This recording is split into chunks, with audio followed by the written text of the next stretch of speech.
Hey guys, welcome back to the channel. So today I'm back with a very simple painting. We're going to be painting a bokeh background and wildflowers in the foreground today. So right now what I'm going to do is I'm going to split the canvas, and this top part here I'm painting is going to be the sky, and then we're going to add like a little kind of like structure in the background. But first, right now I'm going to paint this in sky blue. And then in the middle, I'm going to add a little bit of white, and I'm just going to blend it by moving the brush in this back and forth motion. Once this whole part is covered, I'm going to add a little bit of white in the middle because I want it to kind of glow. And I'm going to move the brush in a circular motion until everything is evenly blended. Next, I'm going to use ultramarine blue. And I want to paint a kind of a structure, like a commercial structure in the background. So this is supposed to look like a factory or something. It's just a very vague shape, and because this is in the background, so it's just to give it a little bit more details. So I'm going to paint this in ultramarine blue, and I'm just going to cover the whole thing, just block out this whole part in one color and make sure the paint is smooth. And then what I'm going to do is I'm going to darken a few parts of it. At the roof of the painting here, I'm going to add a darker shade of blue and just kind of drag the paint down a little bit so it doesn't look so flat.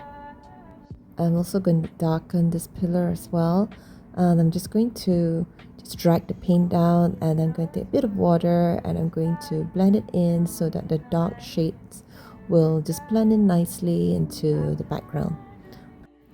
Okay, next I want to blur the structure. So I'm using acrylic gouache, so it's very easy to reactivate the paint because it's still not fully dried yet. I just take a bit of water and then I blend the middle, and then you'll have this, you'll kind of just be able to soften the lines, so the lines wouldn't be as sharp and you get this very nice blurry effect. So I continue to do this for the whole of the structure, and the next part we're going to add are the bokeh circles. So I'm going to paint a few mid-sized bokeh circles because this is going to be like a close-up shot of the flowers, so the bokeh circles in the background won't be too small. I'm going to paint a few of them in white on this side and one yellow bokeh circle and a couple more white ones to kind of balance it out, but not too many on the other side of the canvas. And just to give it a bit of variety, I'm going to draw one red bokeh circle here. So if you've watched my recent videos, you'll know that I love blurring my bokeh circles right now. So what I'm doing is I am painting around the bokeh circle. I'm mixing the color blue and a bit of white, and I'm painting around it. And then you have this kind of like nice blurry effect for the bokeh circles, so the circles will look even further behind. If the background is a bit of the darker blue, then I paint it with darker blue, and if the bokeh circle is red, I mix red with a bit of blue and I get this and I paint around it, so you'll have this halo blurry effect around the bokeh circle.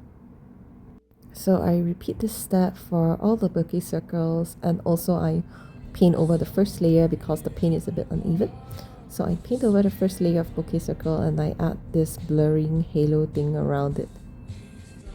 Next, we're going to paint the flowers. I think these are lavender flowers, so what I'm going to do first is I'm using angular brush, so I'm able to draw these thin straight lines in dark green. So I'm going to draw the stem first. I want it to be shaped like a crown, which means that the middle part is going to be taller and the sides are a little bit shorter, so you get this nice bush shape in the middle. Next, I'm using a very old frayed brush, so when I dot the flower upwards in this little tiny cone shapes, you get this very like tiny little dots that make up from the pattern of the very frayed brush. So I'm painting this in purple. And then for the second layer, I'm going to add a little bit of white highlights onto the flower. So I just make tiny little dots and I make my way up. Next, we're going to be working on the leaves. So I'm using my angular brush again, so I'm able to make these kind of like tiny shaped leaves facing upwards. And then I'm going to just fill up each stem with the leaves, and then at the bottom I'm going to thicken it to give it a little bit more balance by adding a darker shade of green leaves facing upwards. So I'm just going to thicken the bottom part of the leaves right now so it balances out. And then once that is done, I'm going to use a fine tip brush, and I'm going to add a little bit of light green highlight on the top part of the leaves just to brighten it up a little bit. And it is finished. I hope you like this super easy, simple painting to paint. And thank you guys so much for watching, and I'll see you again in the next video. Goodbye!